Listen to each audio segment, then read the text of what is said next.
Charter flight book பண்ணோம். வேணா ஒரு விஷயம் என்னென்னா, சார்ட்டர் ஃப்ளைட்டுக்கு உண்டான பேமெண்ட்டு எனக்கு கொடுக்கவே இல்லை. நான் பேமெண்ட் பண்ணும்போது எதுக்கு நீ எனக்கு சம்பளம் தர, நான் சம்பளம் வாங்குறேன், நான் இப்போ ஷூட்டிங் ஸ்பாட்லேருந்து நான் ஊருக்கு கொண்டு போகிறேன், என் காசில் போய்க்கிறேன்.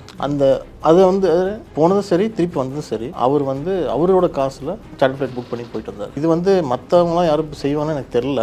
ஆனால் இதே நான் லைஃப்லேயே மறக்க மாட்டேன். ஒரு ப்ரொடக்ஷனாக பார்த்தீங்கன்னா அப் அண்ட் டவுன் மட்டும் அதோட காஸ்ட் பெரிய காஸ்ட்டு. எப்போவுமே யாருமே ப்ரொடக்ஷன் தான் செலவு பண்ணுவாங்க. அவர் வாங்க மாட்டேன்ட்டார், நான் பார்த்துக்கிறேன். அவங்க ஆஃபீஸில் புக் பண்ணி தான் வந்தாங்க. இங்கேருந்து போயிட்டு திருப்பி வந்தார். அப்போ காஷ்மீரை பொறுத்த வரைக்கும் பார்த்தீங்கன்னா டோட்டலாகவே இது பண்ணல. இவ்வளோ பெரிய ரூம்லாம் தேவையே இல்லை. ஏன்னா நான் சார் மட்டும் அங்கே இருந்தார். நான் டைரக்டரு ஜெகதீஷ் இவங்கெல்லாம் வந்து இந்த சைடில் இருந்தோம். மனோஜ் சார் எல்லாமே வந்து நாங்கள் வேறு ஹோட்டல் தான். அவர் எங்கள் ஹோட்டல் பார்த்துட்டு, இல்லை நான் இங்கே வந்துடுறேன், ஏன் தனியாக வச்சுருக்கீங்க, நான் இங்கே வந்துடுறேன் அப்படின்னாரு. இல்லை வேண்டாம், நீங்கள் அங்கேயே இருங்க அப்படின்னா. இல்லை நான் இங்கே வந்துடுவேன் அப்படின்னாரு. இந்த மாதிரி விஷயங்கள்லாம் ஒரு அந்த ஹோட்டலுக்கு வந்து இப்போ அப்படியே சர்ப்ரைஸ் கொடுப்பாரு. சொன்னால் ஏடிஸ் தங்கியிருக்க ஹோட்டலுக்கு போய் அங்கே ஒரு ரூமை போய் காத்துட்டுவார். நைட் 8-9 மணிக்கு போய் அவங்க ஷாக் ஆயிருவாங்க, ஐயோ சாரா அப்படிம்பாங்க. அந்த மாதிரி நிறைய நடக்கும். ஸோ இன்டர்வியூ பண்ணும்போது அவங்க சொன்ன ஒரு விஷயம் ரொம்ப சீரியஸாக, உங்ககிட்ட ஒரு கேள்வி கேட்குறேன்.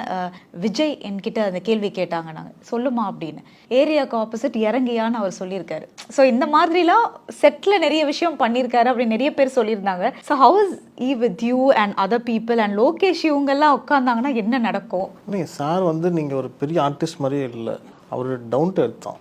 எல்லாத்தையும் ரொம்ப கூலாக பேசுவார். அதே மாதிரி வந்து ஷார்ட்டுக்குன்னு வந்துட்டாருன்னா அவர் சிங்கம் மாதிரி தான். அவர் வேலை என்னன்னு கேட்டால் இருப்பார். அதில் வந்து எங்கேயும் டிவேட் ஆக மாட்டார். அதே மாதிரி ஷூட்டிங் ஸ்பாட்டில் ஷார்ட் சீக்கிரம் வைங்க பாரு, டைம் வேஸ்ட் பண்ண மாட்டார். ஆனால் இந்த படத்தில் ஷார்ட்டுன்னு வந்துட்டு அவர் ஹைனாவாகவே மாறிட்டார். அது எல்லாருக்கும் தெரிஞ்ச ஒரு விஷயம் அப்படின்னு சொல்லணும். இன்னொரு விஷயம் பார்த்தீங்கன்னா, பேர் பாடி அந்த ஐஸில் வந்து பேர் பாடியில் நடித்தாங்க முடியாது. நாங்களாம் வந்து பார்த்திங்கன்னா 3 இந்த கிளாத்லாம் போட்டுக்கிட்டு நாங்கள் வந்தோம். ஐஸ் கட்டியில் போய் ஊர்லதெல்லாம் ஐஸ் கட்டி ஃபுல்லாக ஐஸு. அதெல்லாம் சாதாரண விஷயம் கிடையாது. எந்த இடத்துலையுமே அவர் கொஞ்சம் பிரேக் எடுக்கிறதோ அந்த மாதிரி விஷயமும் எதுவுமே கிடையவே கிடையாது. அந்த ஷார்ட் அவர் என்ன நினைப்பாருனாங்க, இப்போ நாங்கள் வந்து ஐநா சீக்வன்ஸ் வந்து இந்த இடத்துல எடுத்தது வந்து கிட்டத்தட்ட ஒரு 8 to 9 நாள் நாங்கள் எடுத்தோம், ரிஹர்சல் இல்லாமல்.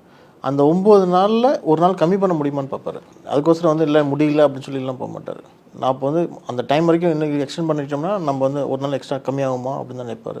அந்த அளவுக்கு திங்க் பண்ணுவார். அண்ட் சார், எல்லாருமே அவரை வந்து கொண்டாடிட்டு இருக்க இந்த தருணத்தில் வந்து கண்டிப்பாக ஒவ்வொரு படத்துலையுமே அவருக்கான ஒரு விஷயம் என்ன நடந்தாலும் நான் சொன்ன மாதிரி தான், ரொம்ப நாட் டு த ஹார்ட் எடுத்துக்காத ஒரு நபர், தான் உண்டு தான் வேலை உண்டுன்னு இருக்கிறாரு. I think this is another big plus for Vijay sir.